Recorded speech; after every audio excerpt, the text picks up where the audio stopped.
So we're in the middle of one of the worst crises that our industry has ever faced. We're at the cusp of a new revolution in aerospace. There's lots of new opportunities. What does the future of aviation look like? Will we fly with net zero emissions by 2050? Or has the COVID-19 pandemic pushed the aviation industry's sustainability goals out of reach?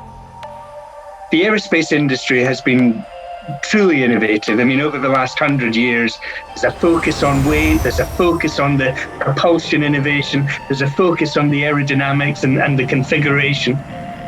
During the last 40 years, we chose to prioritize making traveling by air more convenient, efficient, and available to the masses.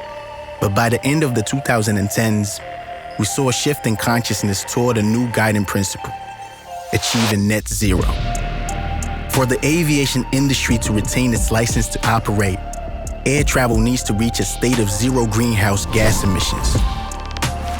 The innovation has probably been a little bit more behind the scenes, less visible to the flying public than perhaps those very early days when different aircraft were coming out every year.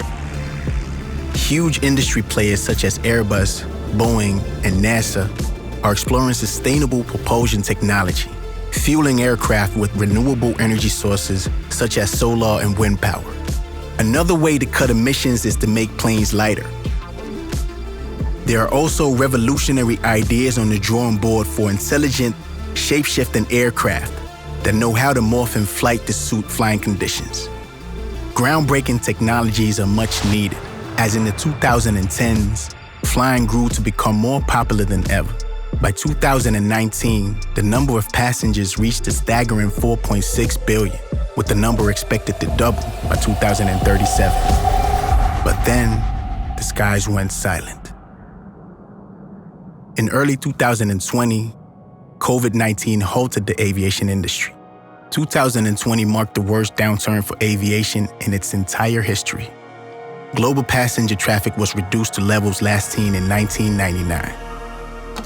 Even though industries themselves are maybe struggling, the interesting thing about COVID is it hasn't affected at all people's desire and appetite to actually do the research to help achieve longer-term sustainability goals.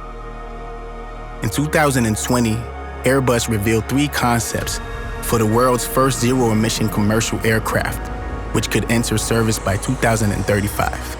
And in December 2020, British Airways announced it has partnered up with ZeroAvia to speed up hydrogen-powered flight. But will the carbon-cutting technologies in the pipeline be enough to reach the industry's goal to cut net carbon emissions by 50% by 2050 compared to 2005?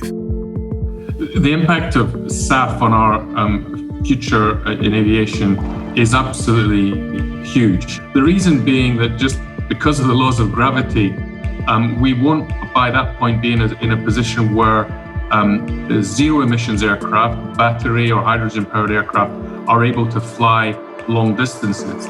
If we're going to achieve emissions reductions, that has to be through SAF.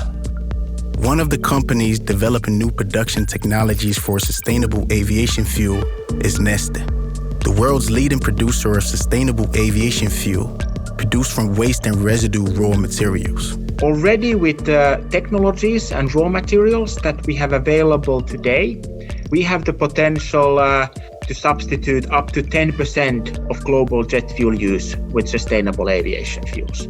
The second horizon will be about technologies using raw materials such as municipal solid waste and lignocellulosics becoming commercial in the next 5 to 10 year horizon, with the potential already to fully substitute fossil jet fuel use. And beyond that, commercialization of power to liquids technologies in 10 years horizon are going to grow the potential even further beyond that. The big question is, will we get to zero emissions on time to reach the goals of the Paris Climate Agreement? Will our children get to fly sustainably?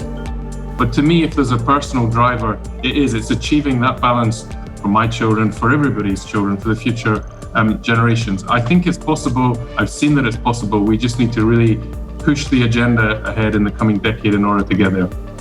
If aviation industry partners and governments work together, utilizing all possible short and long-term solutions, we may achieve net zero aviation by 2050.